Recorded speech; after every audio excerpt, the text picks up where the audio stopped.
Shalom, saudara yang terkasih dalam Tuhan. Salam jumpa dalam program Tuhan adalah Gembalaku.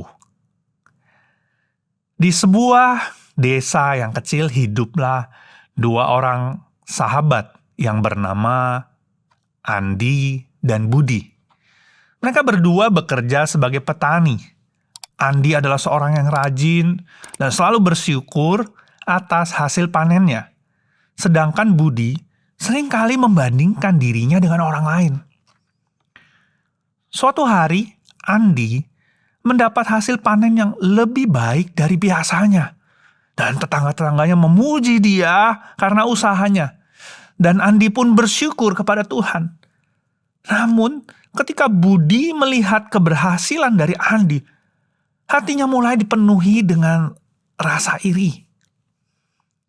Setiap hari ia merasa tidak adil bahwa Andi mendapat lebih banyak hasil panen. Padahal mereka sama-sama bekerja dengan keras. Semakin lama, iri hatinya berubah menjadi kemarahan. Ia mulai mencari alasan untuk membenci Andi. Sampai akhirnya ia merencanakan sesuatu yang jahat. Saudara, kisah ini mengingatkan kita pada kisah Kain dan Habel. Kita akan belajar bahwa iri hati yang tidak dikendalikan dapat membawa kita kepada dosa yang lebih besar. Mari kita membaca dari Kejadian 4 ayat 1 sampai dengan yang ke-7.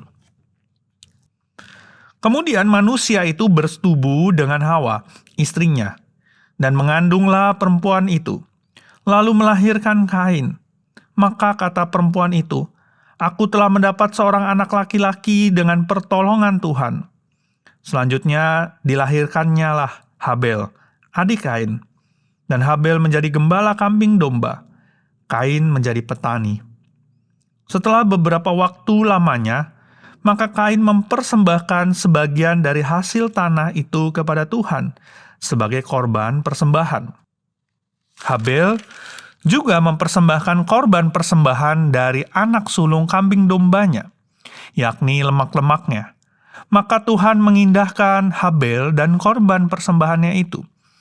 Tetapi Kain dan korban persembahannya tidak diindahkannya. Lalu hati Kain menjadi sangat panas dan mukanya muram. Firman Tuhan kepada Kain, "Mengapa hatimu panas dan mukamu muram?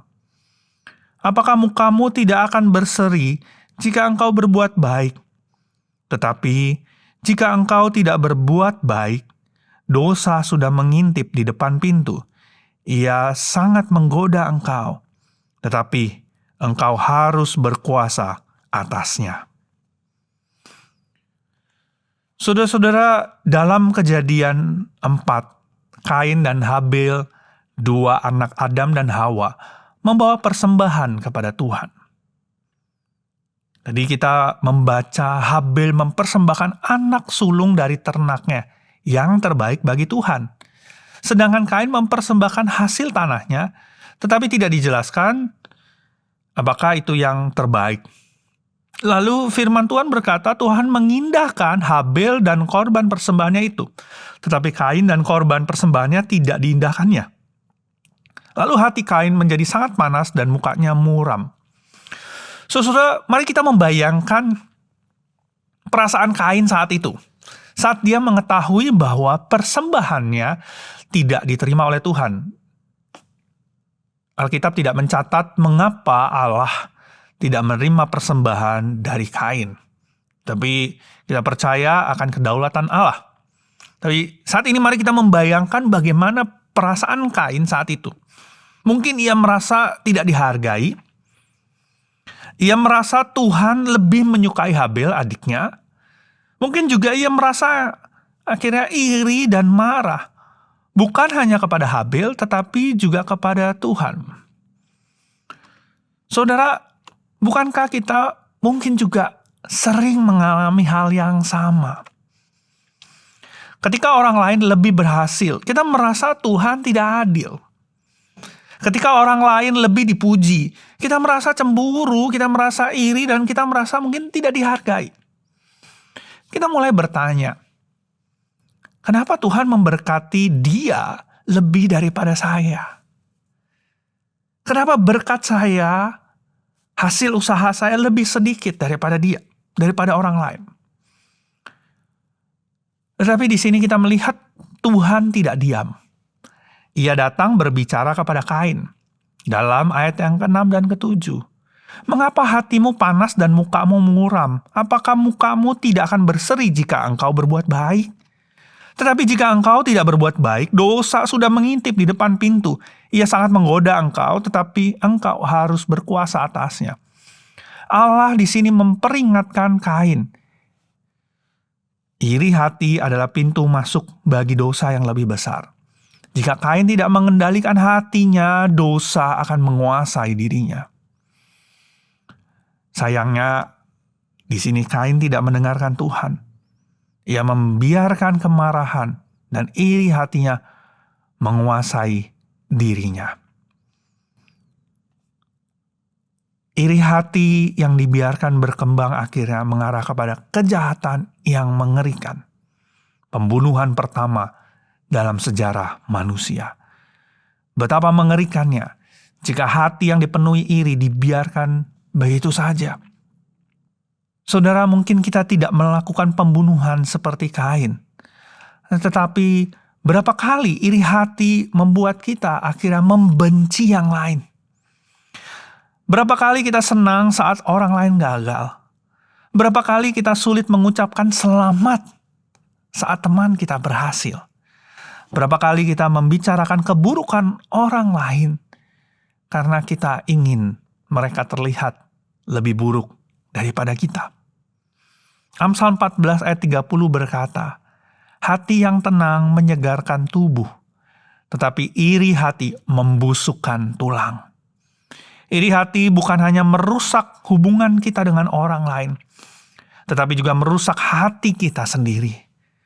Karena itu bagaimana untuk kita mengalahkan iri hati?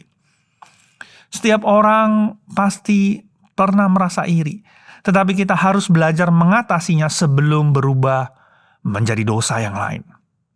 Yang pertama, mari kita belajar untuk bersyukur. Kain tidak bersyukur atas apa yang ia miliki. Jika saja ia datang kepada Tuhan dengan hati yang rendah dan bertobat, Tuhan pasti menerimanya. Ketika kita melihat keberhasilan orang lain, ingatlah bahwa Tuhan punya rencana yang indah bagi setiap kita masing-masing. Kedua, jangan bandingkan diri kita dengan orang lain. Habel tidak melakukan kesalahan apapun kepada Kain, tetapi Kain melihatnya sebagai saingan. Saudara, kehidupan ini bukanlah sebuah perlombaan. Tuhan memberi setiap orang bagian dan berkat yang berbeda-beda. Kita tidak perlu bersaing antara kita dengan orang lain tentang apa yang kita dapatkan, pujian, harta yang kita miliki. Tidak. Karena Tuhan memiliki bagian dan berkat yang berbeda untuk setiap kita. Dan yang ketiga, mari setiap kita datang kepada Tuhan dan serahkan perasaan kita. Kalau mungkin kita ada rasa iri, kita ada rasa cemburu. Tuhan telah memperingatkan Kain sebelum ia jatuh lebih dalam. Tetapi Kain tidak mau mendengarkan. Jika kita mulai merasa iri atau marah, datanglah kepada Tuhan dan mintalah pertolongan kepada Dia. Tuhan sanggup mengubah hati yang penuh iri menjadi hati yang penuh damai dan sukacita. Mari kita mengingat, iri hati yang tidak dikendalikan bisa membawa kita kepada dosa yang lebih besar.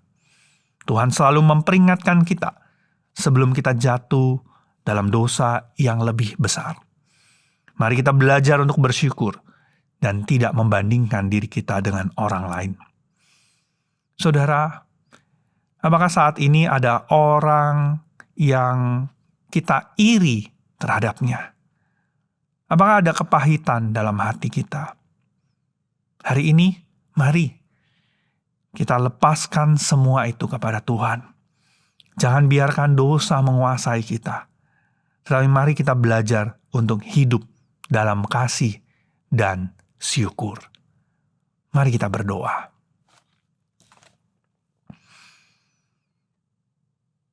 Ya Tuhan, ampuni kami kalau kami seringkali merasa iri hati.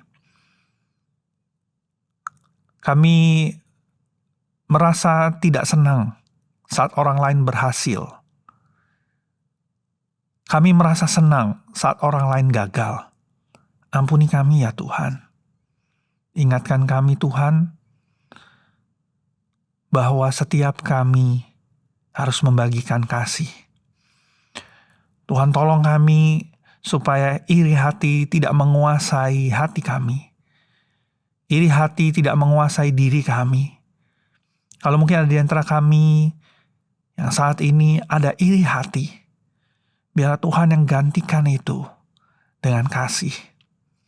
Biarlah setiap kami boleh belajar untuk mengasihi yang lain.